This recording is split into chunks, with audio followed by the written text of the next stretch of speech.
այն ամեն ինչը ինչ որ տեղի ունեցավ Սուրբանա եկեղեցում, դա իհարկե բացահայտ կերպով, ասենք, ներկա հավատավոր ժողովրդի իրավունքների, հանգստության, հանդարտության խաթարում խախտում էր եւ քրեական օրենսգրքով նախատեսված արարք, կրոնական ծեսերի միջամտություն, ընդ որում պետք է ասենք, որ այդ ամեն ինչը իր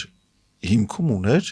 իր վրա հերթական, իր անձի վրա հերթական անգամ ուշադրությունը, հանրության ուշադրությունը սևեռելու փորձ էր։ Բայց այնինչ կատարվեց դրանից հետո, հենց Դավիթի իր երկորյակ եղբոր, իմ ծանոթ Գևորգ Գևորգյանի հետ կապված, եւ դրանից հետո տեղի ունեցած մեկ այլ միջադեպի հետ կապված, որ պարզվեց, որ էլի ինչ որ մեկը ձերբակալվել է Փաշինյանի սպասարկող մեքենայի վրա թքելու համար, այդ ամեն ինչը իրավական այնպիսի աբսուրդ է հասել, որ նույնիսկ ամեն կերպ փորձելով սրան տալ իրավական եւ հակաիշխանական քաղաքական աստառ, անպատկերացնելի փնթիությամբ է կատարվում այս ամեն ինչը։